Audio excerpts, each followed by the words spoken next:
Have you ever wondered what lies just beyond the curtain of the senses? What waits on the far side of vision, of hearing, of touch, when the body lies still, but the mind awakens to a world undreamed? For Cora L.V. Richmond, this question is not mere speculation. It is the lived rhythm of her days, and most especially, her nights. For her, the boundary between waking flesh and the kingdom of spirit is not a wall, but a door. One she's learned to open, step through, and return from, bearing news of a reality as luminous as it is enduring. We begin where the body sleeps, but the soul is awake, where, as she says, the spirit, freed from the weight of clay, finds its own. In this final part of her account, Richmond does not merely recall isolated encounters or ghostly glimpses. Instead, she invites us into a living fellowship that persists beyond the last breath, a companionship unbroken by the grave. She walks among those she once called friends, pioneers, mediums, and seekers who dedicated their lives to spiritualism and the fearless pursuit of truth. Now, in the afterlife, they flourish and labor still, their work unending, their love undimmed. Imagine you are with her, moving lightly along vistas that shimmer with color and music. Familiar faces greet you, not as shadows or memories, but as presences alive, with an energy undiminished by time. Richmond recognizes them all, the reformers, the visionaries, the investigators who first brought the message to earth, their every gesture radiant with a youth and beauty no sickness can mar. There is laughter, there is joy, there is a sense of reunion so complete that mortal separation seems the lesser dream. She tells us, "I have enjoyed the privilege of meeting, in earth life, every leading mind, every earnest investigator, every true medium in the ranks of the movement." And now, in her out-of-body wanderings, she sees these friends again and again, sometimes singly, sometimes in groups, always ready to renew the bonds that bound them in mortal life. Here, love is not memory, but presence. Friendship is not recollection, but communion. The partings of earth, she affirms, are but beginnings there. The reality of this spiritual fellowship isn't merely personal.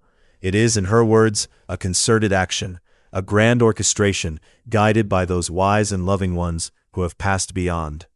She listens as her guide explains. The emergence of spiritualism was no accident, no isolated phenomenon, but the fulfillment of a design long nurtured in the silence of the spirit world. The famous Hydesville rappings, those mysterious knocks that launched 1,000 inquiries, were, she is told, timed to the very day and hour determined by those who watch over human growth. No messenger was sent before the world was ready to hear. No revelation was granted before the soil could bear its seed. Through Richmond's eyes, we see the onward sweep of the movement.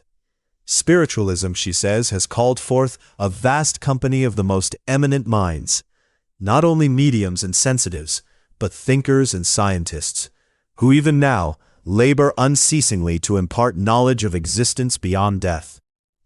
The work continues, as it always must, under the guidance of higher intelligences, each step shaped by accord, sympathy, and adaptation, the subtle harmonies that let spirit and mortal mind meet. And what does that harmony feel like when it descends? Imagine standing in the company of those you loved best, freed from pain, radiant with a vitality that is the birthright of every soul. Richmond describes such a moment. She is greeted by her co-workers and friends, those whose lives on earth had wound so closely around her own. They gather in a circle of affection, and she marvels at the seeming transformation, a beauty and youthfulness that no earthly trial could have bestowed. One intimate friend, who in life could not see spirits, now rejoices. "At last, I see my guides in spirit. I comprehend as never before what it is to see with the eyes of the spirit." Pause here, and let the wonder of that encounter settle upon you. In these halls of reunion, the limitations that shaped their earthbound days, frailty, blindness, doubt, have vanished. What is left is perception, deepened and clarified. The gifts of mediumship, she observes, are no longer mysteries to be suffered or feared, but tools whose purpose is finally understood. Each soul, she says, knows the source of their inspiration and the uses to which it is applied. No longer content to be instruments, they have become conscious partners in a great, unfolding design. This is not a cold, impersonal afterlife of abstraction. It is a world of messages, of urgent, living affection. Richmond's friends, radiant with joy, ask her, implore her, to carry words back to those who grieve. Tell them we are not far.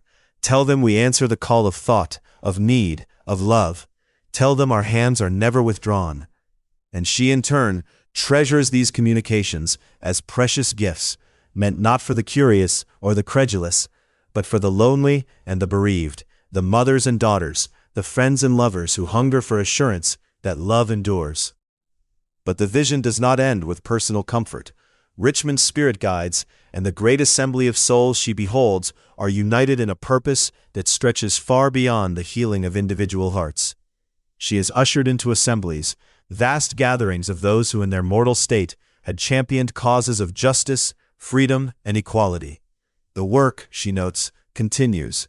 The same leaders who once battled for abolition, for women's rights, for temperance, now join with countless others in a movement for peace born of justice. In these spiritual congresses, the ideals for which they suffered and toiled are not lost or diminished.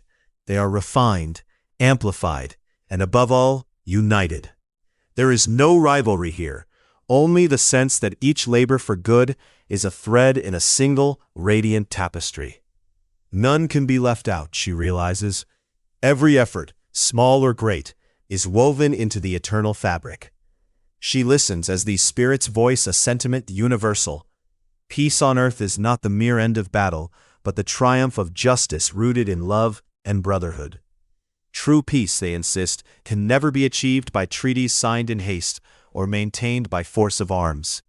Instead, they foresee a time, dim but certain, when nations will resolve their conflicts through moral and legal means, when the battlefield gives way to an international tribunal, and when the hearts of peoples, not their armies, determine the future.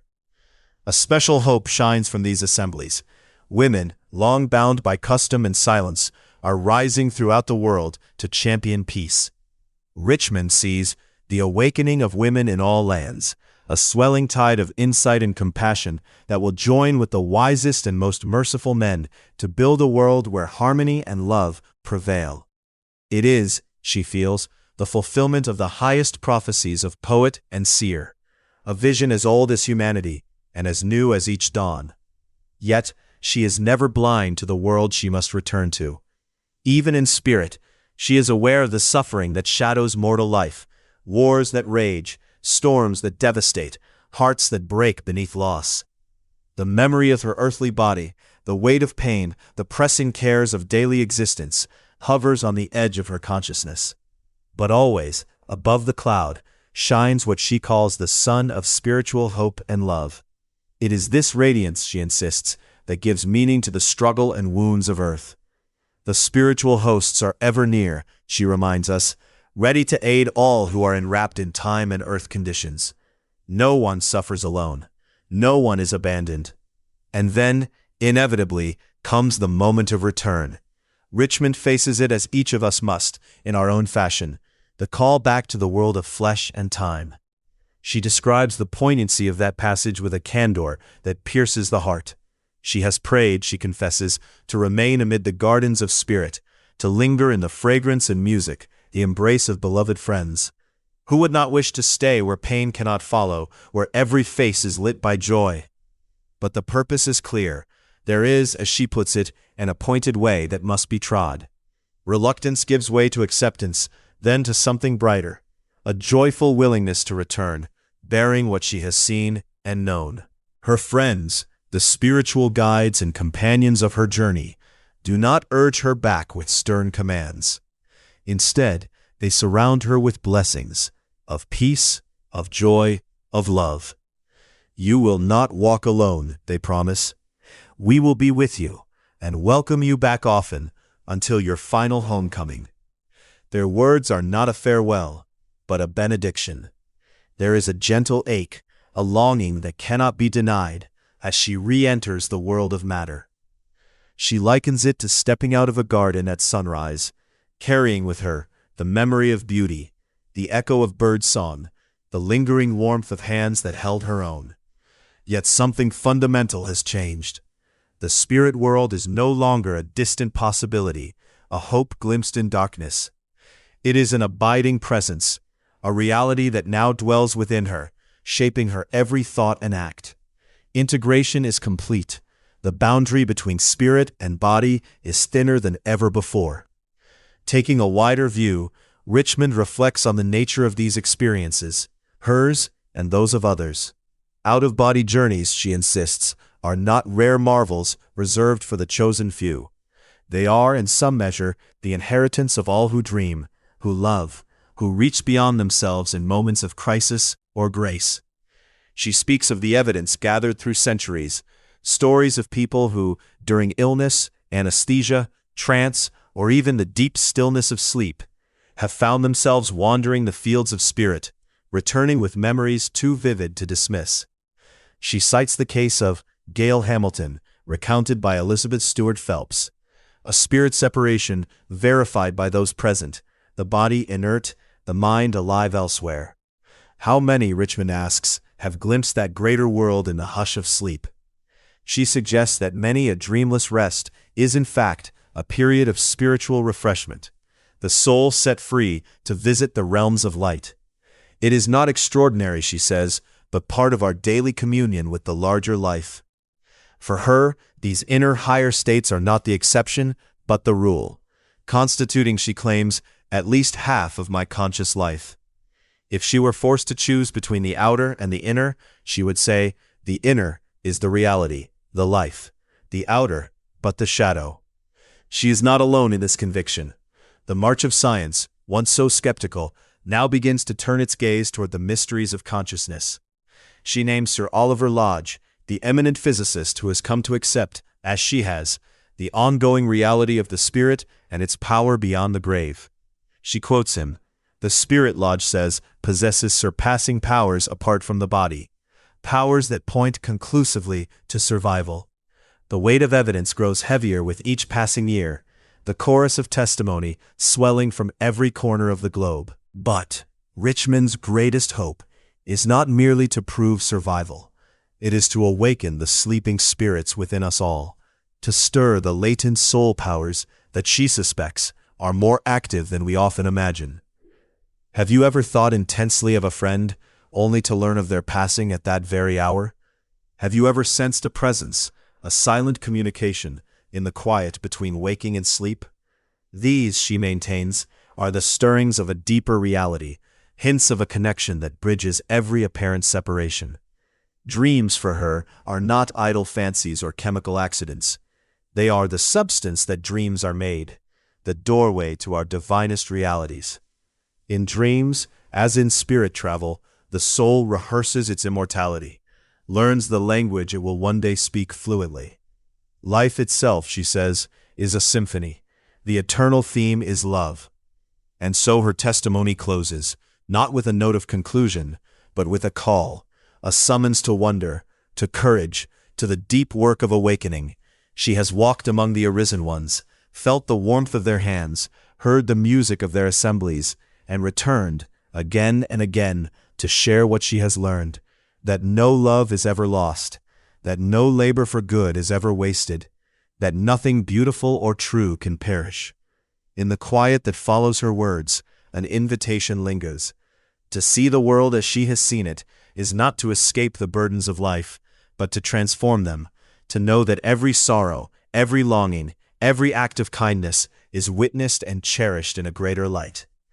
The spirit world is not far.